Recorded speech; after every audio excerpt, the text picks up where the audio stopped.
You know that feeling, right? When you're talking to someone, and it just feels like you're, I don't know, speaking completely different languages. Oh, absolutely. Like your point just kind of evaporates. Exactly. And you're left thinking, wait, am I the only one making sense here? Maybe even that little whisper of, am I surrounded by idiots? We've all been there. It's that frustrating sense of disconnect. Yeah. But, it's usually not about intelligence, is it? It often boils down to just different ways of operating, different behavior patterns. Right. How we process things, how we engage with the world. Exactly. And that's actually what we're diving into today. We've been looking into Thomas Erikson's book, Surrounded by Idiots. Right. The title definitely grabs you. It does. And apparently it started from his own experiences. He met this business owner who was, convinced everyone working for him was an idiot. Wow. So that kind of sparked the idea. Yeah, that and his work with his father, they founded TTI Success. Insights really pushed them to explore these different behavioral styles. So our mission for this deep dive is basically to pull out the core ideas from Erikson's framework. Give people a shortcut, kind of, Yeah. to understand why some interactions click and others just don't. Exactly. And maybe figure out how to bridge those gaps a bit better, get those aha moments without getting bogged down in, too much jargon. Sounds good. So where do we start? The core idea. Yeah, let's start there. Erikson's fundamental point is that communication isn't just the words you say. It's hugely shaped by how the other person receives those words. Like it goes through their own personal filter. Totally. Their experiences, biases, their whole way of seeing things, it all filters what you say. So what you mean isn't always what they understand. Almost never a perfect match, right? There's always interpretation involved. And that's the tricky part, because you can't just rewire how someone else thinks or processes things. Right? You can't change them. But this is the key part. You can learn to adapt your own approach. Kind of meet them where they are, learn their behavioral language. Yeah, exactly. There's that Carl Jung quote Erikson mentions. Yeah. Something like, we see what we do, but we don't see why we do what we do. Ah, right. Thus, we assess and appraise each other through what we see that we do. That's the one. So we judge based on actions without really getting the why behind them. And these different patterns, they create misunderstandings. Yeah, because my why might be totally different from your why, even if the action looks similar from the outside. Erikson uses this toolbox analogy that I quite like. Oh, yeah. He says these behavior patterns are like tools. You need different tools for different jobs, right? A hammer's great for nails, useless for screws. Okay, I get that. So different behaviors are suited for different situations. Exactly. And different communication styles work better with different tools. Now, some people might push back a bit here, right? Like, are we just putting people in boxes? That's a fair question. Erikson addresses it too. He basically says, look, we all categorize to some extent. Our brains naturally look for patterns. It's about how we use those categories, maybe. I think so. Recognizing differences constructively, to understand better, not just to label someone and dismiss them. Right. And he lays out some core ideas about these patterns, doesn't he? Yeah, like they're part of a pattern, so people tend to be somewhat predictable, Okay. but they're also changeable, we can adapt. Good point. We're not totally fixed. And they're observable, you can learn to spot them, and crucially, they're understandable. We can figure out the why. Makes sense. So the framework itself uses colors. Yeah, 4 colors, red, yellow, green, and blue. He mentions some historical links like Hippocrates' temperaments or the Aztecs' elements. Sanguine, choleric, melancholic, phlegmatic, fire, air, earth, water. Those ones. But he doesn't dwell on them.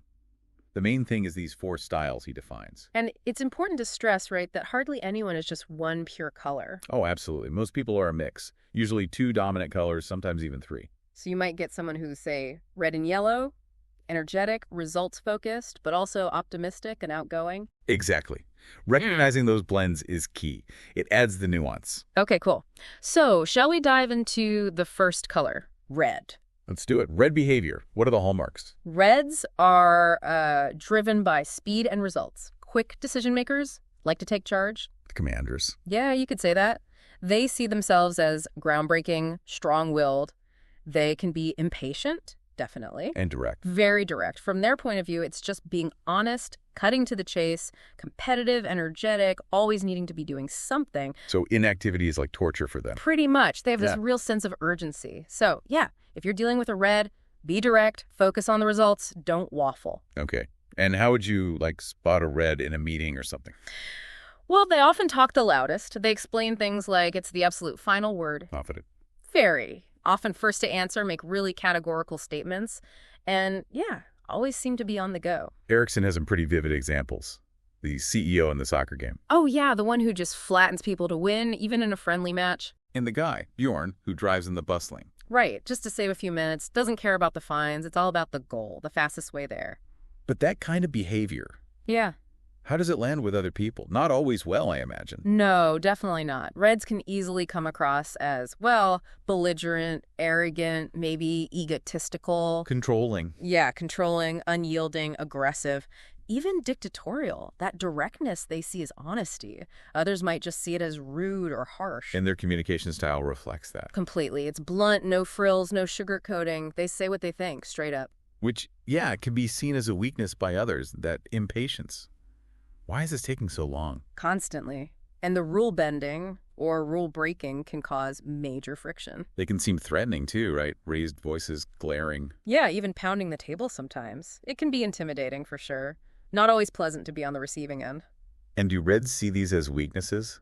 Erikson suggests usually not. They tend to see their strengths, the drive, the directness, but really struggle to see any downsides. It's just efficiency to them. Any famous examples Erikson mentions? He throws out names like Steve Jobs, known for being demanding, Makes sense. FDR, Venus Williams, that fierce competitiveness, Margaret Thatcher, Barack Obama, even Mother Teresa, focusing on her sheer determination. Interesting mix. Okay, so that's red. What about yellow? What's their vibe? Yellows are your optimists.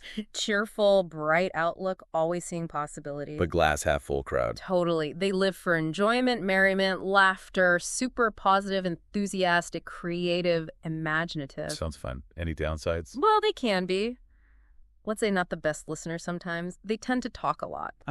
Very spontaneous, operate on gut feelings, intuition. Often quite charming, though. So if you're talking to a yellow, bring the energy. Definitely. Be enthusiastic, connect personally, but maybe give them a clear action point, too, to keep things on track. So they're the ones lighting up the room. Yeah, they spread joy, warmth.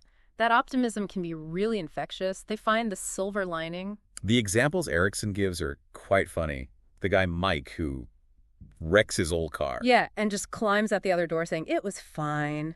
Total yellow response. And Marianne, the sales director, inspiring her team. Exactly, boundless enthusiasm. Or Robin with his wild, impulsive garden plans. But again, how do others perceive this? It's not always positive. No, sometimes yellows can seem superficial, maybe a bit disorganized, prone to exaggeration. Not big on details. Not typically. It can seem unrealistic sometimes, and because they talk about themselves a lot, maybe a bit self-centered. Childish even. Only liking the fun part. Some might see it that way, or just dismiss them as windbags or having verbal diarrhea. Ouch. And their communication style. Talkative. Oh, yeah. Enthusiastic can definitely dominate a conversation. It's often like this stream of unprocessed stuff just tumbles out. Sounds great, but maybe not always totally accurate. So weaknesses from others' point of view. Poor listening. That's a big one. The sheer volume of talk. Disorganization, maybe being late. Seeming self-absorbed in conversation. And like the Reds, do yellows recognize these? Generally, no. They tend to see their enthusiasm and talkativeness as strengths, as being friendly and engaging. They often overestimate their positive traits. Okay, fascinating. Let's move on to green. What's their core style? Greens are the calm, stable ones. Patient, really good listeners, empathetic. The peacekeepers. Very much so. They strongly dislike conflict and try to avoid it. Oh. Very loyal, supportive. They like routine, predictability. So change isn't their favorite thing. No, they can be quite resistant to change, often unassuming, modest. The potential downside is they can seem passive or indecisive. So more introverted, focused inward. Generally, yes. They don't just talk for the sake of talking. When they speak, it's usually considered, and they really listen. What are some green examples? Erikson mentions a CEO, Gregor, who basically knows exactly how his green managers will react because they're so consistent. Or the green person assembling furniture. They'll take that coffee break first, no rush. Sensible. And there's the green-blue person at a party, feeling a bit overwhelmed by all the chatter, but just quietly taking it in. Right. But how might others see this green style? Sometimes as passive, like we said. Definitely resistant to change. You might hear, oh, it was better before. Stuck in their ways. Can seem that way. Maybe slow to act, stubborn even, because they trust what's familiar. Their communication can be very indirect. Like instead of no, they'd say? Something like, well, it appears there might be a few challenges with delivering that. Which could frustrate a red, I bet. Oh, absolutely. Greens can also seem like they lack initiative, and because they avoid conflict, they might bottle up frustrations. And communication is generally quieter. Yeah, quiet, listen more than talk, definitely indirect. So weaknesses might be that resistance to change, the conflict avoidance. Yeah, and that can make them seem pig-headed sometimes. The indirectness can cause confusion. And how do greens see themselves? Do they inflate their strengths like reds and yellows? Actually, the opposite. Erikson says greens and blues tend to exaggerate their weaknesses and downplay their strengths. Interesting. They focus on what they can't do. Often, yeah. They might overlook how valuable their stability and listening skills really are. Okay, last one. Blue. What defines the blue behavior style? Blues are your analysts. Detail-oriented, precise, thorough, focused on quality. The perfectionists. Often, yes. Cautious, reserved. They value facts, logic, data above everything. Can come across as critical because they spot flaws easily. So they need all the info before starting something. Definitely. Thorough preparation is key. They tend to be quiet in groups unless they have something specific, factual, and important to add. They don't like winging it. Not at all. Being well prepared is crucial for them. How do you spot a blue? They're often modest, even if they know a lot, don't toot their own horn. Sometimes they miss the big picture initially because they're so focused on the details. The ones reading the IKEA instructions cover to cover. Absolutely. Meticulously. Erikson gives examples like a CEO demanding endless written reports for a meeting. Right. Or the father checking the exact composition of the gravel for the driveway. Or the person using Excel but double-checking everything with a calculator anyway. Just to be sure. Oh. But how do others see blues? Can be seen as evasive, maybe defensive if you question their facts. Perfectionistic, reserved, maybe fastidious or meticulous to a fault. Hesitant. Yes, hesitant, conservative, sometimes lacking independence because they need so much data. Questioning, suspicious even, tedious perhaps. Cold. Yeah, can come across that way. Critical, definitely. Sometimes pessimistic that 95% right is 100% wrong mindset. Distant. And communication. Restrained. Very. Subdued voice, often speaks slowly, very factual. They really value written communication for its precision. Silence is fine unless they have a verified fact to share. What are the potential weaknesses then? Difficulty starting things without all the info, getting lost in details, being overly critical, maybe insensitive, and yeah, slow decision-making because they need that complete picture. And like greens, they underestimate their strengths. Yes, tend to focus on perceived weaknesses. Maybe they feel they aren't fast enough or aren't as socially adept rather than valuing their accuracy and thoroughness. Wow. Okay, so looking at all four, it's clear how different these approaches are. And a strength in one situation can really be a drawback in another, right? Absolutely. That's where self-awareness becomes so critical. Knowing your own dominant colors, how you might come across to others. That's step one. And then step two is adapting. Exactly. Learning to adjust your style to connect better with different types. Erikson talks about how to interact meaningfully and how to kind of get people on your side. We won't get into all the specific tactics now, maybe another time. Right. But the core idea is understand yourself, understand others, then adapt. It starts with knowing your own tendencies and how others might perceive them. Erikson uses some great examples to show these types interacting. The company party one. Oh yeah, the bank party. It illustrates it perfectly. So the red director just announces the party, decision made. Yep. Then the yellow advisor jumps in with a million creative, maybe slightly crazy ideas. While the green colleagues just sort of nod along, wanting a quiet life. Pretty much. Quiet agreement, hoping it all goes smoothly. And the blue credit manager is immediately worrying about the budget and logistics. Classic blue. Totally. And then, yeah, the alcohol maybe amplifies those tendencies a bit at the party itself. But come Monday morning, they're all back to their usual selves at work. She shows the underlying pattern is pretty stable. It does. And that other example, the telecom company experiment, that's really telling too. Where they put people of the same color together in teams. Exactly, to see what happens. And the red team. Turned it into a race, finished super fast, great presentation, but solved the wrong problem entirely. Oops. Too focused on speed. And probably some internal power struggles. You bet.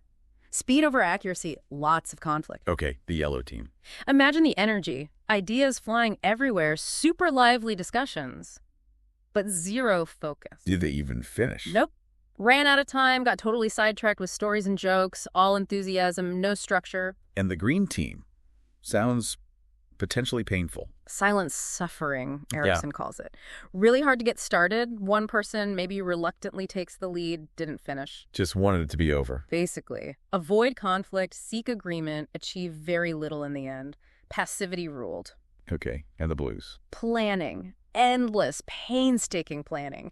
Agonizing over tiny details. Couldn't agree on the perfect solution. Ran out of time, too. Yep. Lost in analysis. Right. Meticulous, yes, but unable to make a timely decision. So the big lesson from that experiment is? Diversity isn't just a buzzword. You need that mix of styles in a team for it to actually function well. Right. Homogeneous groups have massive blind spots. Each style brings something valuable, but also potential pitfalls if it's not balanced by the others. Exactly. You need the red's drive, the yellow's creativity, the green's stability, and the blue's analysis, ideally working together. So wrapping this up, the main takeaway really is that understanding these 4 basic patterns, red, yellow, green, blue, can seriously improve how you get along with people. It gives you a lens, a framework. Even knowing that most people are a blend, understanding the core tendencies is a huge starting point. It helps decode why people act the way they do. Definitely. Makes interactions less mystifying, hopefully less frustrating. So for everyone listening, maybe take a minute to think about people in your life, your boss, your partner, your friends. Can you see some of these colors? Yeah, try to spot the dominant patterns. Does someone always need the bottom line fast? That might be red. Is someone always optimistic and chatty? Maybe yellow rests. Think about how knowing this might change how you approach them. Could you be more direct with a red? Or maybe more patient and detailed with a blue? It's about applying the insight. Have you noticed someone who just has to have all the facts before moving forward? Or someone who really values harmony above all else? Yeah, putting these labels, not to pigeonhole, but to understand their operating system, kind of. Exactly. And that leads us to that final thought. Are the people you sometimes find difficult the ones you might mentally label idiots? Are they just speaking a different behavioral language? Yeah. Operating from a completely different set of priorities? Precisely. And if you could learn to maybe not speak their language fluently, but at least understand it and adapt your own style a bit. Think how much smoother things could be. Better communication, stronger relationships. It's definitely something to think about. Maybe the idiots aren't idiots at all.